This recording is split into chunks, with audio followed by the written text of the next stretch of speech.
मुझे लगता है कि बहुत सारे इसमें ना प्रश्न हैं, जो कि आप जैसे डाइट की बात कर रहे हैं कि आईबीएस नहीं हुआ है लेकिन पेट में गड़बड़ी शुरू हो गई है, तो उस टाइम क्या डाइट होनी चाहिए? और अगर कोई आईबीएस का पेशेंट है जिसको पता है ट्रीटमेंट चल रहा है, उस टाइम क्या डाइट होनी चाहिए? देखिए, अगर आपको लगता है कि आपका पेट खराब है किसी भी कारण से, तो पहले तो आप ये मान लीजिए कि आपको उस दिन बहुत ही हल्का खाना खाना है, सुपाच्य खाना खाना है। जब मैं बोलता हूँ सुपाच्य, तो सुपाच्य का मतलब होता है मेरा खिचड़ी से, दलिया से। सब्जियों की बात करूँ तो लौकी, तोरी, टिंडे, परमल, कद्दू, करेला, ये सब हल्की सब्जियों में आते हैं, सुपाच्य सब्जियों में आते हैं। दालों की बात करूं, मूंग की धुली हुई दाल, मूंग छिलका दाल, अरहर दाल, थोड़ी मात्रा में मसूर की दाल, ये हमारे आते हैं सुपाच्य दाल। अब कौन सी चीज़ें बिल्कुल ना खाएं, तो उसमें सबसे पहले मैं कहूँगा मैदे की चीज़ें ना खाएं। अब जब मैं मैदा बोलता हूँ तो इसका मतलब हो गया सारे बेकरी प्रोडक्ट्स। आज जितने भी बाहर की चीज़ें हैं वो मैदे से बन रही हैं, चाहे मैगी हो, बर्गर हो, पिज़्ज़ा हो, चाउमीन हो, मोमोज, क्या कहते हैं मोमोज, कच्चा मैदा है, वो सब खा रहे हैं आप लोग, ये सब। और ब्रेड, नमकीन, बिस्किट, ये सब मैदा है।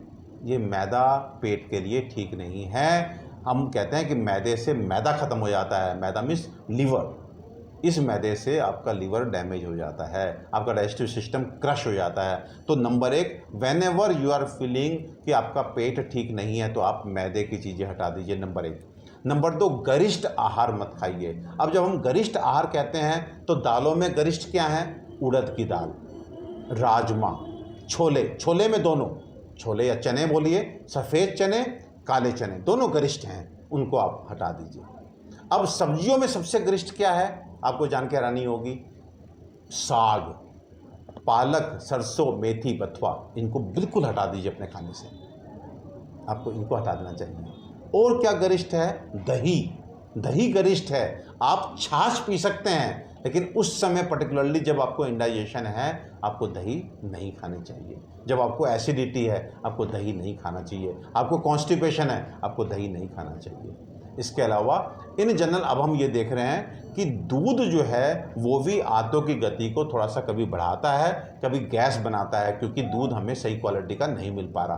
तो कोशिश कीजिए, पेट के रोगी और स्पेशली आईबीएस के रोगी तो दूध और दूध के उत्पाद उनसे दूर रहें, वो आपके लिए अच्छे नहीं हैं। दूध उत्पाद में सब पनीर आ जाएगा, या दूध से बनी हुई, खोए की बनी हुई मिठाइयाँ आ जाएंगी, इन सबको प्लीज़ मत खाइए। तो इस तरह से हमें जो है खाने का ध्यान रखना है। और एक चीज़ साथ में जोड़ना चाहूँगा कि बड़े हैरान कर देने वाली चीज़ें दिखती हैं जो लोग नहीं जानते हैं। जब आपका पेट खराब हो तो आपको सब चीज़ें पकी हुई खानी चाहिए एक्सेप्ट फ्रूट्स। आप फ्रूट जो है वो खा लीजिए, वो तो पकाना नहीं है आपको। अदरवाइज आप रोज़ सैलड भी मत खाइए, आप स्प्राउट्स मत खाइए। एक्चुअली हम कभी कभी इन सब चीज़ों को इसलिए खाते हैं कि हमें हेल्दी लगता है, क्लीन लगता है, कि हम सब स्प्राउट्स ले लेते हैं, अंकुरित बहुत अच्छा होता है, प्रोटीन होता है, बट नहीं खा सकते। वो एक्चुअली मीडिया ने भी वो इमेज बनाई हुई है। नहीं, एक्चुअली सी क्या होता है, आपको मैं बहुत हल्का सा एग्जांपल देता हूँ। आप जो भी कुछ खाते हैं अल्टीमेटली वो गल करके रस बन के बॉडी में एब्जॉर्ब होता है। अब आप देख लीजिए, उसको आपने रस जो है वो बाहर बनाना है कि शरीर के अंदर बनाना है। अगर आपने शरीर के अंदर बनाना है तो आपकी अग्नि जो है वो बहुत बढ़िया होनी चाहिए, देन ओनली वो जो आप खा रहे हैं उसको वो रस बना पाएगी। अगर आपकी अग्नि मंद है, अग्नि मंद का सीधे से मतलब आज से ले लीजिए, आपका डाइजेस्टिव सिस्टम स्लगिश है, आपके एंजाइम्स बहुत परफेक्ट नहीं है, उसी को आयुर्वेद की भाषा में हम बोलते हैं अग्नि का मंद होना। तो अग्नि मंद का मतलब है डाइजेस्टिव सिस्टम स्लगिश, कॉम्प्रोमाइज, बीमार, थका हुआ। सो अगर आपने स्प्राउट्स खाए तो स्प्राउट्स हमने बाहर डेफिनेटली पकाए नहीं, तो वो थोड़े सख्त होते हैं। जब वो अंदर जाएंगे, अगर हमारी अग्नि कमज़ोर है तो वो उसको गला करके रस नहीं बना पाएगी। जब रस नहीं बना पाएगी तो वो कच्चे कच्चे वहीं पे पड़े रह जाएंगे, और पड़े रह करके कोई भी चीज़ जब रुक जाती है कहीं पे तो वो सड़ने लगती है, और सड़ करके फिर वो एक तरह से विषाक्त रस बन जाएगा। आप मेरी बात समझ पा रहे हैं? मैं एक और एग्जांपल देता हूँ, बड़ा प्यारा सा एग्जांपल मेरे दिमाग में दीप्ति अभी आया है। कि जब आप स्वस्थ होते हैं, देखिए रिलेट कीजिए, छोड़ के मत बैठिए। इस गृहिणी रोग में ना मेडिसिन छोड़नी है, ना परहेज तोड़ना है, ना परहेज तोड़ना, दो बातें बहुत। ये एक्चुअली क्या होता है कि जब पेशेंट मेडिसिन ले रहा होता है वो ठीक हो जाता है, ठीक होता है और फिर वो फिर दूध पीना शुरू कर देता है, फिर मैदे की चीज़ें खा लेता है, फिर पनीर खा लेता है, फिर नॉनवेज खा लेता है, फिर पत्तेदार सब्जी खा लेता है, फिर सलाद खा लेता है, फिर स्प्राउट्स खा लेता है, फिर उड़द राजमा चना खा लेता है। एक्चुअली वो ये समझता है मैं ठीक हूँ दवाई के साथ, लेकिन फिर वो ट्रिगर कर जाता है, फिर वो हीलिंग प्रोसेस फिर से शुरू होता है। तो वो व्यक्ति, मैं आज इसको ज़रूरी है, ये सभी के मुंह में देखिए, होते घी हैं। जो है इन जनरल जो आईबीएस के पेशेंट हैं उनको मैं घी मना नहीं करता हूँ, लेकिन घी जो है वो जला करके नहीं, जैसे आप रोटी बना रहे हैं या आपने कोई चीज़ फ्राइड कर ली तो वैसे नहीं, लेकिन आप खिचड़ी खा रहे हैं ऊपर से थोड़ा सा घी डालते हैं तो वो चलेगा।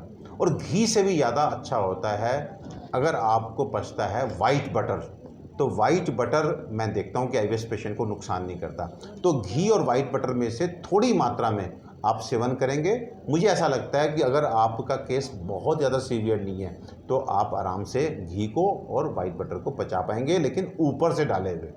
नॉन वेज की जहाँ तक बात है, मैं इसको बिल्कुल कंट्राइंडिकेट करूँगा। आप नॉन वेज खाएंगे तो हो सकता है कि एक दिन 2 दिन आपको कुछ ना हो, लेकिन कभी भी आपको आईबीएस को फिर से ट्रिगर कर सकता है नॉन वेजिटेरियन फूड, तो आप को अवॉइड करना चाहिए। और क्या आपने बताया था तीसरी चीज़? यही उन्होंने कहा कि एक मैदा तो ले लें, क्योंकि विदाउट उस पर घी अगर हम लेते हैं कि ब्रेड ले लेते हैं नहीं, या देखिए, बिना घी के मैं ही फिर ये बेक कह रहा हूँ करके कि मैदा जो होता है वो काफ़ी नुकसान करता है। और अगर आपके पास कोई ऑप्शन नहीं है, अगर आपके पास ऑप्शन नहीं है, हमेशा ध्यान रखिए एक बात, अगर अपथ्य भी अल्प मात्रा में खाया जाए तो वो पच सकता है। तो आप हमेशा ध्यान रखिए, अगर आपने कोई ऑप्शन नहीं है, थोड़ा लेना ही है, तो ओवर ईटिंग मत कीजिएगा, कभी भी ओवर ईटिंग मत कीजिए। आईबीएस का पेशेंट या इंडाइजेशन का पेशेंट ओवर ईटिंग ना करे। खाना अधिक खाना तो बहुत ही मुश्किल सिचुएशन में आपको डाल देगा। आप थोड़ा थोड़ा खाना खाइए, बहुत थोड़ा खाना खाइए। कभी आप स्वाद के लिए कोई चीज़ ऐसी है जो आपका बहुत मन कर रहा है तो कसम नहीं उठा सकते, थोड़ा ले सकते हैं, लेकिन मात्रा बहुत कम रहे। बहुत सारे इन्विटेशंस आए हैं सर आपके लिए कि कोलकाता हमारे पेशेंट्स आपको इनवाइट कर रहे हैं कि वहाँ जाएं, बहुत से पेशेंट्स से मिलना चाहते हैं, मुंबई के लिए आपको इनविटेशन मिल रहे हैं। तो पहले मैं उनका प्रश्न ही पढ़ देती हूँ। वो कह रहे हैं कि तिथि मंडल जी हैं और कहते हैं कि मेरे शायद जेनेटिक प्रॉब्लम है कि हेयर लॉस होता है, मेरी मदर को भी